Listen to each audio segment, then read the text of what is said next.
O que você vai ouvir neste vídeo talvez seja a denúncia mais grave já feita contra o judiciário brasileiro. E não, isso não é teoria da conspiração, não é desinformação, não é boato de rede social. Isso está documentado com nomes, datas, prints, decisões, planilhas e mensagens de WhatsApp. E foi revelado por uma investigação corajosa conduzida pelos jornalistas David Aga e Lee Vieira, publicada pela plataforma Public e pela organização Civilization Works. E o que essa investigação mostra é simplesmente brutal. O Brasil sofreu sim um golpe de Estado, mas não com tanques nas ruas ou militares no poder. O golpe foi dado de dentro do Supremo Tribunal Federal e do Tribunal Superior Eleitoral, com o silêncio ensurdecedor da imprensa, com a cumplicidade do governo e com os aplausos de quem deveria denunciar. Agora, com provas, podemos dizer, os réus do 8 de janeiro foram vítimas de uma perseguição política sistemática. Em 8 de janeiro de 2023, manifestantes invadiram os prédios dos três poderes em Brasília. Houve vandalismo? Sim. Foi um golpe de Estado armado? Não. A maioria dos manifestantes era pacífica. Muitos chegaram depois dos atos. Alguns estavam ali para orar, vender bandeiras ou apenas protestar. O que veio depois foi a resposta mais desproporcional e arbitrária da história recente do nosso país. Prisões em massa, idosos, mães com filhos pequenos, gente sem antecedentes criminais. Todos jogados no mesmo balaio, rotulados como golpistas e terroristas. E quem comandava tudo de seu gabinete era Alexandre de Moraes, ministro do Supremo Tribunal e, na época, também presidente do Tribunal Superior Eleitoral. Um homem com um poder total, investigador, promotor e juiz da causa. O que ninguém sabia, ou pelo menos fingia não saber, e agora foi revelado pelos arquivos do 8 de janeiro, é que Moraes operava nos bastidores uma força-tarefa clandestina, secreta e inconstitucional, digna dos regimes soviéticos. Essa força-tarefa funcionava dentro do Tribunal Superior Eleitoral, mas tratava de casos criminais, o que é ilegal. E operava da seguinte maneira: eles vasculhavam as redes sociais dos manifestantes, classificava cada um com uma certidão digital, e com base nessas certidões, eles decidiam quem ficava preso e quem seria solto. Não importava se a pessoa tinha quebrado algo, ou se ela não tinha cometido crime, ou se tinha vendido algodão doce, se ela estava ali para vender bandeira, nada disso interessava. O que interessava era o que ela postava, curtia ou comentava nas redes. Postou que Lula é corrupto? Positivo. Usou verde e amarelo? Positivo.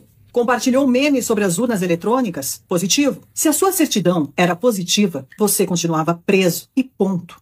A investigação revela os principais nomes por trás dessa operação. Cristina Kuzahara, chefe de gabinete de Alexandre de Moraes, que coordenava os bastidores. Eduardo Talhaferro era chefe da assessoria especial de desinformação do TSE. E Ayrton Vieira, um juiz instrutor do STF, responsável pelas audiências de custódia. E tudo está documentado em mensagens de WhatsApp oficiais. Em uma delas, Ayrton Vieira, que deveria ser imparcial, escreveu em tom sarcástico e cínico que nas audiências de custódia possamos dar a cada um o que lhe é de direito: a prisão. Em outra mensagem, Kuzahara ordena: a PGR pediu liberdade provisória para eles, mas o ministro não quer soltar sem antes a gente ver nas redes se tem alguma coisa.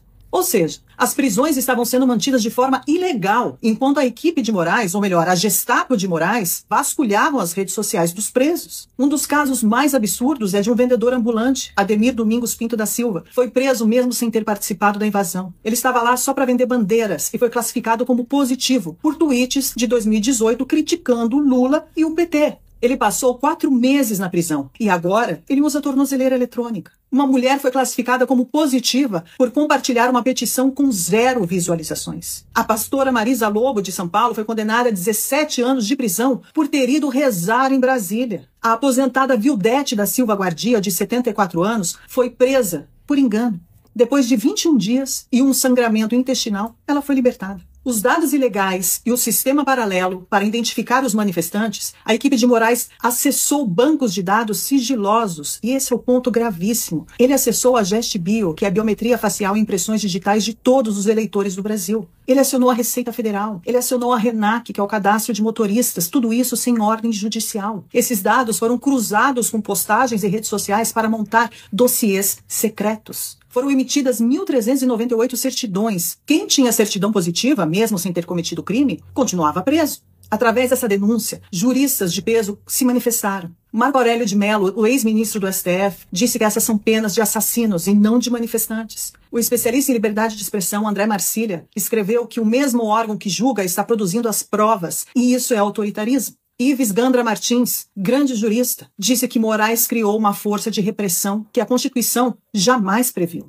A gravidade do escândalo rompeu as fronteiras. O governo dos Estados Unidos, que já sabia de tudo isso, sancionou Alexandre de Moraes por violações de direitos humanos. Donald Trump aplicou uma tarifa de 50% sobre exportações brasileiras, em resposta ao processo político contra Bolsonaro e pessoas inocentes. Lula respondeu dizendo que o Brasil é soberano. Mas os arquivos, senhor Lula, provam que a soberania popular foi sequestrada por dentro das instituições. Esta é a maior denúncia já feita contra o sistema de justiça brasileiro. É um verdadeiro escândalo. As revelações contidas nos arquivos do 8 de janeiro não são apenas constrangedoras, devastadoras, elas são criminosas. Pela primeira vez, temos provas documentais com nomes, datas, ordens internas de que o Supremo Tribunal Federal e o Tribunal Superior Eleitoral operaram como braços de um projeto de poder e não como garantidores da Constituição. Alexandre de Moraes, mesmo sancionado pelo governo dos Estados Unidos sob a lei Magnitsky por violar direitos humanos de cidadãos brasileiros, segue exercendo suas funções como se nada tivesse acontecido.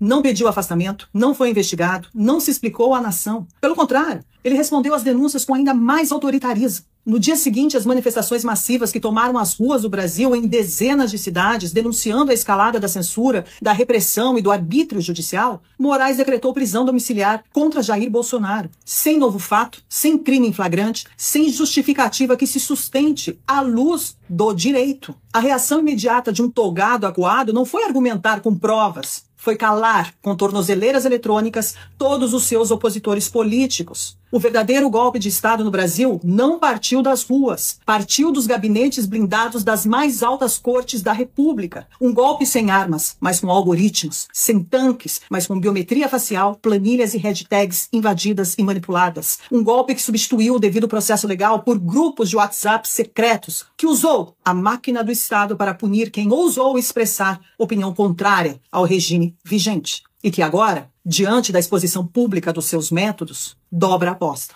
Com mais censura, mais retaliação e perseguição ainda mais aberta. Quando o magistrado sancionado internacionalmente e por práticas autoritárias ainda concentra poderes investigativos, punitivos e censórios, sem qualquer mecanismos de freios e contrapesos, já não se trata mais de um problema jurídico. Trata-se de uma emergência civilizacional. O que você